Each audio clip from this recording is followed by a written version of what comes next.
Mari belajar, kita berkarya menjadi yang terbaik di udara lewat radio Suara Teknika. Satukan cita, wujudkan mimpi di SMK Negeri 3 Singaraja lewat radio Suara Teknika.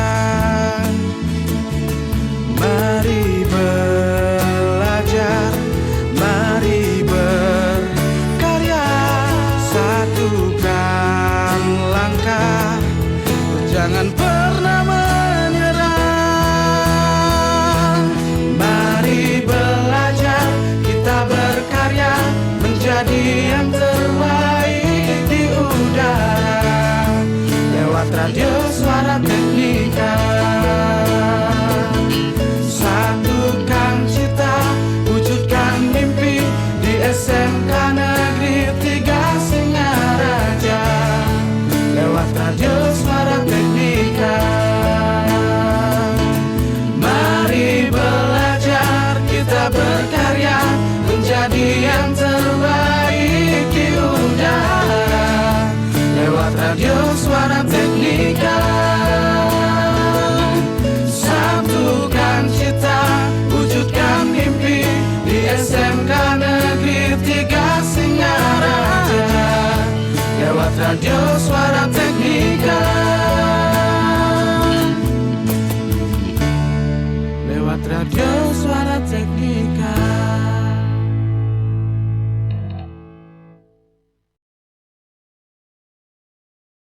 The best mix of music. 107.7 FM.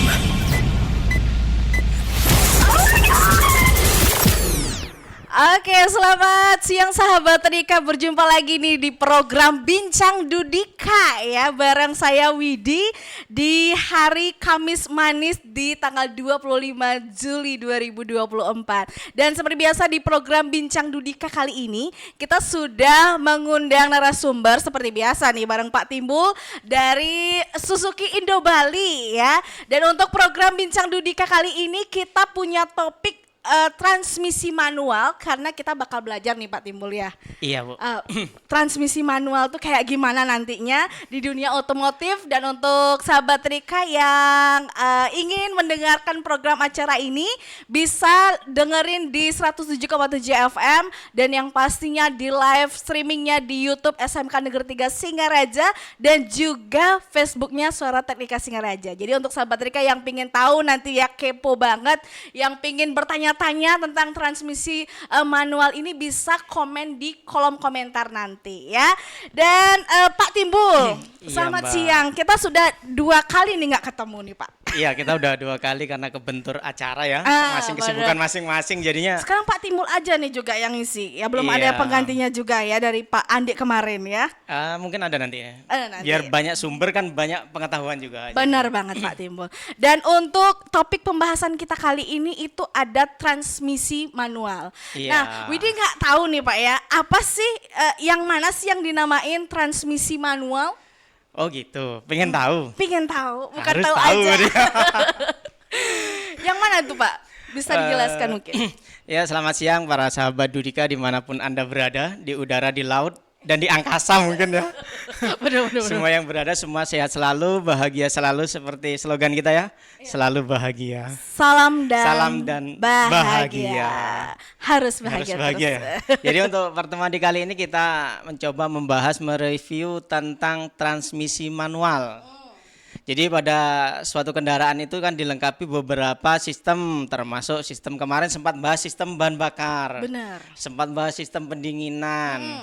Jadi sekarang yang kita bahas nih agak fokus nih di sistem perpindahan gigi atau sistem transmisi. Oke. Jadi di sana itu ada apa aja itu coba kita bedah satu persatu kan seperti itu Iya ya. benar, kita kupas satu persatu. Iya, ya. jadi yang belum tahu nanti ini apa komponen transmisi itu ada apa aja kan setidaknya punya gambaran lah. Jadi kalau kita punya mobil, oh ini toh ternyata namanya transmisi kan gitu bener. ya. Ini namanya tuas pemindah gigi atau give lever. Ini namanya pedal kopling. Kan sama ini kan nggak tahu, kita Iya, bisanya bener. pakai menggunakan kan seperti itu. Mungkin Bapak bisa jelaskan Pak apa sih yang dimaksud dengan transmisi manual dulu? Ya. Jadi pada dunia otomotif untuknya di sistem perpindahan itu ada istilahnya namanya transmisi. Jadi secara umum transmisi itu dibagi ada dua. Ada transmisi manual, ada juga transmisi otomatis gitu ya. Jadi kan kita sering dengar mobil matic, Iya. mobil manual. Ini mobil manual otomatis nih. Iya. Gitu Jadi biasanya ya. untuk mengetahui itu mobil manual otomatis itu perbedaannya sangat jelas ya, secara visual aja udah kelihatan. Jadi kalau untuk transmisi manual itu dilengkapi dengan koplingnya pun masih manual. Jadi kopling itu, Mbaknya tahu kopling belum kan? Belum tahu. Jadi biasanya pada mobil biasanya itu pedalnya yang di bawah dan yang sebelah kiri. Nah, jadi pernah tahu mobil dulu kan? Pernah, saya tahu. Bisa kan mengoperasikan kan tahu, iya kan? Jadi untuk kaki kiri untuk pedal kopling, yang kanan untuk rem dan gas. Gas. Beda kalau mobil matic. Jadi kalau mobil matic itu hanya yang difungsikan kaki kanan. Jadi menggunakan pedal gas sama Rem. rem, ya sama rem, bener ya. Gas rem makanya. Gas rem kan gitu. Sama kayak motor kan gas rem aja nih. Ya sama, seperti Sama itu. ya. Jadi kalau di motor juga yang kiri kan sama untuk pemindah giginya kan. Cuma kalau di motor kan ada koplingnya yang manual, juga ada yang semi manual kan seperti itu. Sama di mobil juga sama. Jadi untuk kopling manual itu dilengkapi, untuk transmisi manual maksudnya pengoperasian manual itu dilengkapi dengan kopling. Jadi kopling itu apa sih fungsinya? Kopling itu fungsinya memutus dan menghubungkan putaran mesin sama putaran transmisi. Jadi nanti dari mesin dulu, kan mesin berputar nih, disambungin nanti lewat kopling ke transmisi, transmisi disambungin ke roda depan atau roda belakang. Jadi untuk penggerak roda depan, front wheel itu biasanya jadi dihubungkannya langsung ke outputnya itu roda depan. Kalau untuk truk, mungkin pickup itu biasanya pakai istilahnya penggerak roda belakang, rear front wheel gitu biasanya. Jadi outputnya nanti dari transmisi itu keluarnya ke roda belakang untuk geraknya, seperti itu Mbak. Itu baru transmisi ya secara umum jadi. Nah, ngomong-ngomong nih Pak ya, itu kita ngomongin kopling dulu nih ya, satu-satu nih Pak. Kopling itu kira-kira ada berapa jenis nih Pak Timbul? Kalau kopling itu ada yang untuk nekennya, untuk penggeraknya itu ada yang hidrolik, juga ada yang manual. Jadi ada beberapa, kalau dalam kopling sendiri itu komponennya ada beberapa komponen Mbak ya. Di dalam itu ada bearing input sump atau pilot bearing, ada yang nggak pakai juga. Terus ada juga release bearing, ada juga kopling namanya magnetic cloth. Jadi ada kopling, ada matahari, ada kampas gitu dia di dalamnya. Ada disklat, ada matahari itu yang ditekan apa namanya lupa saya. Iya, Jadi bingung saya. Jangan matahari sana dong. Nah, selanjutnya itu kan jadi jenis-jenis kopling ya. Jadi kalau gini perbedaannya, Mbak. Jadi kalau yang manual itu penggeraknya itu pakai seling biasanya. Jadi antara kopling itu untuk neken kopling, menghubungkan kopling ke mesin itu ditariknya pakai kopling. Cuma kok pakai kopling lagi, pakai manual, pakai seling. Jadi kalau pakai seling itu keuntungannya ya kalau dia udah tipis kampas koplingnya dia terasa berat dan nggak nyaman biasanya seperti itu. Jadi kelihatan kalau diinjak bunyi kerek itu ada kemungkinan koplingnya udah tipis. Nah, untuk sahabat Rika yang mungkin udah ngerasa krek udah berat, nggak bisa diinjak gitu ya Pak ya? Ya, ada kemungkinan koplingnya tipis. Harus ganti kopling ya sama Pak Timbul nanti. Bisa jadi harus dicek Mas. Nah, yang pasti harus dicek terlebih dahulu ya. Yang kedua, kalau yang pakai hidrolik itu untungnya itu lebih ringan kita nginjaknya. Jadi meskipun koplingnya tipis udah harusnya berat, jadi nggak terasa berat karena yang tekan pakai hidrolik, dia pakai pompa. Jadi kan kita ringan-ringan aja, cuma selahnya aja agak pendek. Biasanya seperti itu. Dan biasanya kalau udah kopling udah tipis gitu kan, pertama di tanjakan kita itu berat mobilnya. Padahal kita udah gigi kecil nih, nanjak kok gak kuat nanjak, bisa jadi koplingnya tipis. Terus apa lagi ya kendalanya, yang pasti koplingnya berat. pokoknya nggak nyaman deh. Pas kita baru injek kita lepas geleduk gitu kan. Biasa sering kan gitu iya ya. benar. Itu jadi ngelepasnya antara gas sama rem nggak seimbang, susahnya imbangin, bisa juga indikasinya koplingnya tipis gitu. Jadi untuk sahabat Rika yang mungkin sering banget perjalanan jauh gitu ya, nanti bakal mudik lagi tahun depan, Pastinya bisa harus diperiksa dicek. dulu Iya. ya koplingnya nih. Jadi kopling itu biasanya untuk dari mobil dari baru nih, kalau pemakaian normal tuh pengecekan biasanya kurang lebih kilometer 50.000 atau sekitar 3 tahun tuh harus dilakukan pengecekan sih. Cuma kalau pengecekan harus dibongkar enggak juga, tapi secara kualitas dari rasanya, dari tarikannya itu pasti akan berubah. Beda gitu. Makanya harus sering-sering ngecek, apalagi kita yang sering pakai kan pasti tahu. Koplingnya kok mulai berat sekarang, tarikan mobilnya kok mulai lambat, bensinnya kok mulai boros. Itu ada hubungannya sama Oh, koplingnya. berarti sama-sama keterhubungan gitu ya Pak ya? Iya, jadi keterhubungan. Oke. Dan selanjutnya dari masing-masing tadi jenis-jenis kopling ya, masing-masing itu kan punya fungsinya. Iya, gitu pasti ya? punya fungsinya. Fungsinya mungkin bisa diceritakan sama Pak. Secara umum sih fungsinya udah dijelaskan tadi, udah saya sampaikan secara sekilas. Artinya fungsi kopling itu sebagai penghubung dan pemutus antara mesin dan transmisinya. Transmisinya. Ya, jadi antara mesin dan transmisi itu yang menghubungkan dan memutuskan itu namanya kopling, Pak. Oh iya, Ya, saya lupa. jadi kan jelas jadinya. Benar. Jadi nanti untuk pemakaiannya untuk kopling ya setidaknya mengemudi dengan yang benar, istilahnya nggak terlalu ngebut juga, jadi perpindahan giginya harus pas. Oh berarti kalau semakin kita itu ngebut, itu sebenarnya nggak boleh ya Pak ya? Enggak juga, makanya disesuaikan. Menyesuaikan Jadi kopling. di transmisi itu kan sekarang kan tadi udah kopling udah mutusin nih. Ah. Transmisi itu yang bagi giginya. Oh yang bagi giginya. Ya, Mau gigi jadi berapa? mau gigi 1, 2, Itu 3, tergantung 4. jalannya yang bakal kita Iya, yang jalanin. kita jalanin. Iya, kalau jalannya nanjak, Ya pakai gigi kecil kan Pakai gigi seperti kecil. itu. Kalau Jangan nanjak dulu, pergerakan awal kan harus gigi yang dari datar kecil. dulu, ya. Enggak, maksudnya dari pertama jalan kan nggak mungkin langsung gigi 3, gigi 4. betul. Ya dari gigi 1, jalan lagi naik ke gigi 2 gitu.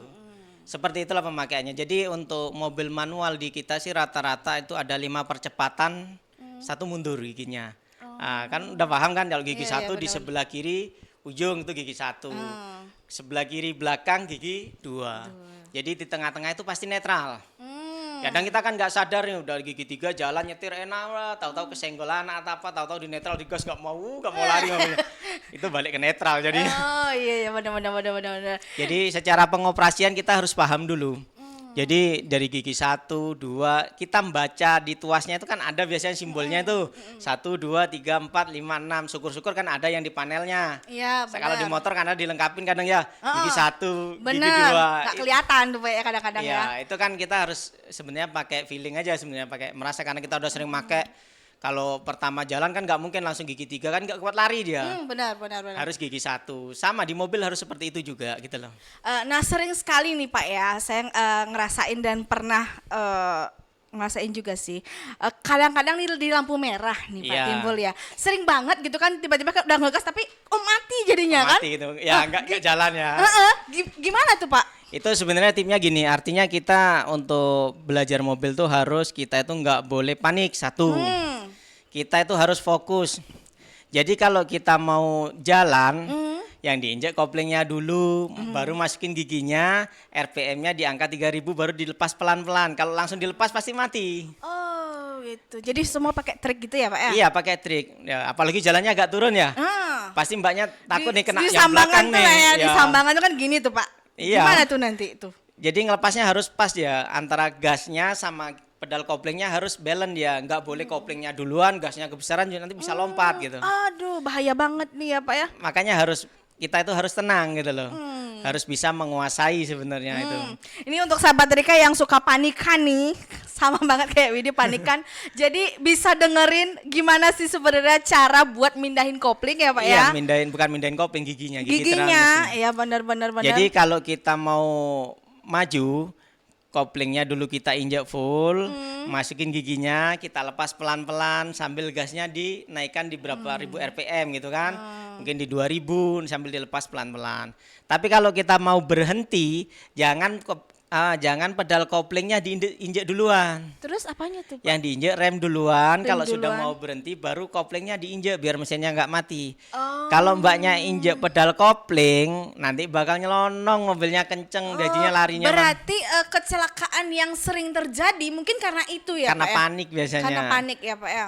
Makanya harus belajar, memang sering kaki harus merasakan. benar, ya. benar. Biasanya kalau pemula sih biasanya kalau nggak mau maju mati, biasanya di lampu merah apa Mati bingung terus dia, panik, apalagi yang di belakang udah bunyiin klakson tuh ya. Din, Kita panik panik kita. nih. Jadi bingung nih mau ngapain. Nah, biasanya kalau yang kayak gitu apa nih yang perlu diperhatikan, Pak? Ya Panikan konsentrasi. gitu. Oh, Kita harus konsentrasi. konsentrasi. Jadi bukan artinya konsentrasi kita lihatin depan melulu ya enggak. Benar. Artinya mungkin otak kiri otak kanannya kali yang jalannya harus balance tuh ya. harus balance. Oh, Jadi kalau mobilnya kayak gini, kita harus kayak gini nih ya. ya harus menyesuaikan. Kalau mau mati mesinnya injek pedal koplingnya, benar, digas lagi kan seperti itu. Jadi posisi gigi pun harus sesuai dengan kondisi yang kita lewatin. Kayak di lampu merah kan otomatis datar nih, rata-rata Iya. kan datar. Nanti mbaknya bingung, tiba-tiba giginya gigi 4 dimasukin, pas mau jalan nggak jalan. Biasanya panik itu karena panik sih seperti itu biasanya. Benar. Makanya banyak keluhan beberapa konsumen itu, kenapa sih kopling saya cepet habis kan seperti itu. Kadang mobil saya baru pemakaian 2 tahun kok koplingnya udah tipis nggak bisa jalan sekarang gitu. Itu sebenarnya karena salah pemakaian. Jadi kebanyakan itu kalau kopling itu karena kurang pengetahuannya tentang mengemudi biasanya, Mbak. Mereka memang sih bisa mengemudi bisa, cuma biasanya nih kejadian yang paling sering itu kita mobil udah jalan nih, udah lancar misalkan iya, nih. benar. Kita itu sering setengah kopling. Jadi main di gelayar, ngung. Nah, itu bakal kopling cepat habis. Itu yang mempengaruhi kopling cepat habis, satu. Kedua, biasanya pas saat udah jalan udah enak nih, udah biasa nikung, udah itu kaki kita itu nempel masih. Harusnya kalau udah jalan mobil tuh kaki kiri nggak boleh nempel di kopling. Kadang kan masih iseng, enggak ini enggak gerak gitu kan, padahal perasaan kita enggak gerak. Tapi secara kenyataannya itu sebenarnya nempel. Nempel benar. dikit-dikit kan itu selama perjalanan jauh, terus ditekan lagi, lepas lagi. Itu semakin cepat habis koplingnya. Makanya kadang kita nggak nyadar udah baru setahun kok mobil saya udah berat koplingnya seperti itu kan. Udah berat koplingnya, tahu-tahu pas lagi macet rame koplingnya habis mogok, bingung panik dah kita. Iya, benar. Makanya kita itu harus sering meskipun sering perawatan berkala juga sering dicek ke bengkel masing-masing kan gitu kan. Artinya kita juga sebagai pengemudi kan bisa merasakan. Jadi kalau koplingnya udah berat, udah kok lari mobil saya kok aneh ya. Iya. Ini karena apa? Segera dikonsultasikan ke SA masing-masing gitu kan, ke service advisornya masing-masing. Nah, Pak Timbul tadi kan Pak Timbul ngasih tahu nih ya, kalau karena mobilnya baru, cepet banget tuh gininya. Gimana sih sebenarnya tips buat merawat kopling itu dengan baik dan benar? Kalau merawat sih banyak tip ya yang bisa kita lakukan. Salah satunya tadi tidak membiasakan kaki itu selalu nempel di pedal kopling. Jadi gunakanlah pedal kopling injek ya seperlunya aja. Udah selesai udah jalan ya udahlah sebisa mungkin mengurangi lah. Jangan biasa didiemin di atas kopling kan sebenarnya bergesekan terus secara terus-menerus akhirnya nggak terasa kan kita mungkin secara jalan berapa kilo, berapa ribu meter itu kan tetap ada gesekan panas lama-lama tipis juga sama kayak kampas rem. Jadi kayak rem nih kita tahu-tahu pas di turunan ngerem setengah terus kan lama-lama panas. Benar. Kampasnya habis, kopling pun sama seperti itu gitu. Oh, nah setelah kopling itu tipis, itu bisa diganti. Kopling itu bisa diganti kalau tipis. Nanti untuk penggantiannya kan dicek sesuai kerusakannya. Karena di dalam kopling sendiri komponennya ada beberapa. Ada release bearing, ada koplingnya sendiri, ada kampas kopling itu makanya nanti itu pun penggantiannya disarankan secara bersamaan. Karena apa? Jadi dari keempat komponen tersebut tuh kerjanya bareng. Secara otomatis kerusakannya pasti bareng. Karena dia kan kerjasama nih. Bener. Kan otomatis kan kerusakannya bareng. Jadi nggak bisa satu-satu ya, Pak ya? Pasti ngefek ke yang lain. Oh, berarti kalau satu dibenerin, ngefek yang ini. Enggak, kalau yang satu item baru, item satunya lama kan bekasnya yang lama itu nempel. Oh, iya benar. Misalkan bekasnya kan besi nih, namanya besinya kan biasanya rata, awalnya rata jadi gelombang. Yang barang yang baru kan rata nih kampasnya. ikut gelombang jadinya kurang nyaman juga seperti itu. Oh gitu. Hindari juga kalau pas di lampu merah, kalau kita nggak biasa pas di tanjakan kayak mbaknya bilang iya. tadi Di Sambangan tiba-tiba sana mati. tuh kan gini tuh ya Pak ya. tanjak ya. Gimana tuh ya? Ya kalau yang nggak bisa juga pakai handremnya. Kita tangan kita juga pakai handremnya, tarik. Gasnya sama kayak pertama baru maju pelan-pelan sambil dibantu lepasin pakai Oh handrem. iya, yang rem yang di sini tuh ya Pak ya? Iya, itu namanya handrem. Oh handrem, oke. Jadi kan bisa itu lah pelan-pelan kan jadinya naik. Kalau udah naik ya udah turunin jalan seperti biasa. Jadi kopling itu cepat habis bukan karena kita perjalanan jauh, enggak. Yang sering habis itu malah kita dalam kota jalan-jalan macet itu rawan sekali kopling itu tipis. Karena kan kadang kalau di kota udah panas, meskipun udah pakai AC kan sana macet, sini macet. Itu kan kopling semua selalu digunakan tuh Mbak. Jadinya Oke. cepet gitu. Benar.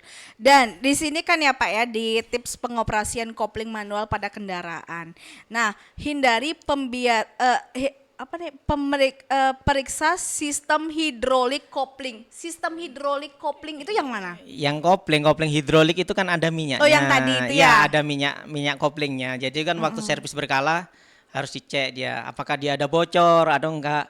Kalau ada bocor otomatis penekanannya itu enggak maksimal. Efeknya sama, kopling cepet tipis. Jadi kan setengah kopling istilahnya. Bisa jadi ngeblong dia, ngeplos, enggak bisa masuk gigi. Gitu. Benar. Jadi untuk sahabat Trika nih yang mungkin udah mulai bertanya-tanya nih sama Pak Timbul, bisa komen di Facebooknya Suara Teknika dan juga YouTube-nya di SMK Negeri 3 Singaraja dan bisa bertanya langsung sama Pak Timbul ya, bisa Ya, langsung bisa. dijawab. Bisa. Ya benar. Dan untuk kopling untuk transmisi sekarang Pak ya, tadi kan Iya. kita sudah berbicara tentang kopling ya Pak ya. Iya. Transmisi. Nah, untuk jenis transmisi itu ada berapa Pak? Kalau secara umum transmisi sampai saat ini sih yang tren lah istilahnya ada transmisi manual sama matic. Yang sering digunakan. Semua untuk saat ini sih udah semakin berkembang, semua tetap digunakan Mbak sesuai kebutuhan. Artinya kalau sekarang lebih banyak karena banyak macet, karena satu dan lain hal ya untuk terutama untuk passenger, untuk mobil-mobil penumpang sekarang udah beralih ke matic. Jadi untuk transmisi matic ya sama, perawatannya sama, cuma beda di pengoperasian. Artinya kalau matic itu olinya juga harus diganti sesuai jadwalnya. Yang manual pun sama. Jadi penggantian olinya harus rutin dia. Karena di dalamnya juga ada banyak komponen, bahkan ribuan yang harus dilumasi sehingga perlu penggantian pelumasnya. Jangan dikira kalau udah otomatis nggak perlu diservis nggak apa. Sama, justru yang otomatis itu perawatannya agak harus lebih teliti karena dia pengoperasiannya berdasarkan sinyal, artinya dia itu pakai sistem sensor. Jadi kalau sensor itu nggak dirawat, sensornya bermasalah, bisa jadi transmisinya juga nggak mau jalan. Banyak kendala di sana. Nah, untuk bertanya nih Pak Timbul ya. Jadi yang untuk baru-baru yang belajar berkendara ya, Iya. seperti saya, itu sebenarnya lebih aman dan lebih bagus pakai transmisi matic atau manual? Sebenarnya sama aja, boleh aja pakai yang mana. Cuma kalau emang lebih bagusnya pakai yang manual. Karena kalau bisa nguasain yang manual untuk belajar ke matic itu nggak terlalu susah. Jadi kalau kita belajarnya matic, habis itu belajar manual, pasti susah. Karena kebiasaan yang pakai satu kaki, terus habis itu pakai dua kaki kan, kita kan ribet jadinya. Iya, seperti benar, itu benar. makanya. Sama- Kecuali motor ya, kalau motor lebih gampang yang matic ya. Benar. Dan untuk tingkat keamanan ya Pak ya, dari transmisi matic dan manual ini, tingkat keamanan yang lebih aman tuh manual atau matic? Kalau kita jalan-jalan ke tanjakan-tanjakan seperti git-git gitu loh. Semua aman Mbak. Artinya semua transmisi yang udah dikeluarkan, semua produk, semua ATPM, semua itu udah diuji dan artinya sudah standar semua. Tergantung kita yang makainya. Pengoperasional sebenarnya untuk transmisi di mobil yang baru pun udah diajarin kita caranya make. Untuk manual seperti ini dan kalau yang matic harus begini dan perawatannya pun harus sesuai dengan yang disarankan oleh ATPM kendaraan, perusahaan apa istilahnya pembuat kendaraan. Misalkan disarankan tiap 40.000 oli transmisi maticnya ganti nih. Tahu-tahu nggak diganti, belum 40.000, besok aja lah kapan-kapan. Biasanya nih sering terjadi sama yang bawa mobil cewek-cewek nih Pak ya. Iya. Asal bawa aja tapi lupa untuk ganti olinya. Iya, karena kita saking nyamannya mobilnya kayaknya ya. saking banyaknya kesibukan jadinya kita lupa. Makanya kita kan sering mengingatkan bahwa oli itu perlu diganti. Kenapa harus diganti kan penyebabnya banyak juga nih. Takutnya nanti jangan sampai di terakhir-terakhir mobilnya tahu-tahu rusak gara-gara oli kan gitu. Sangat berarti oli itu sangat penting banget ya Pak ya. Iya, sangat penting dia. Kalau nggak diganti ya cepat rusak. Pastinya nggak sih? seperti itu. Jadi untuk kalau di mobil Pak ya, untuk penggantian oli itu ada nggak sih notifikasi gitu? Ada beberapa sekarang udah dilengkapin kayak di motor itu kan udah dilengkapin nih. Dan tadi di indikatornya nyala dia change oil. Di mobil ada beberapa juga mulai dikembangkan. Jadi berapa jam dia hidup pakai jam biasanya Mbak. Kalau pakai kilometer kan dia nggak tahu juga jalan. Ya bisa sih kalkulasi cuma lebih efektif pakai lamanya mesin hidup. Jadi berapa jam itu harus diganti. Sama kayak di pesawat. Pesawat itu yang dihitung itu kalau nggak salah saya punya teman teknisi itu jadi berapa jam dia terbang dia harus maintenance-nya seperti itu dia. Harus diganti. Ya sama di mobil juga sebenarnya tipe apapun baik matic atau manual itu yang penting selama perawatannya standar sesuai SOP-nya ya insya Allah nyaman lah. Artinya aman mobil itu digunakan. Benar. Dan kita bakal balik ke kopling lagi nih Pak ya. Sebenarnya kopling itu perlu nggak sih untuk tingkat kebersihan kopling itu? Iya, kalau kopling itu kan kalau kopling sih posisinya di dalam Mbak ya. Artinya kalau masalah kebersihan biasanya kita hanya bisa ngecek di luarnya apakah ada oli rembes atau seperti apa gitu-gitu aja sih. Tapi yang pasti untuk perawatan tiap 10.000 km oli transmisinya kan diganti nih.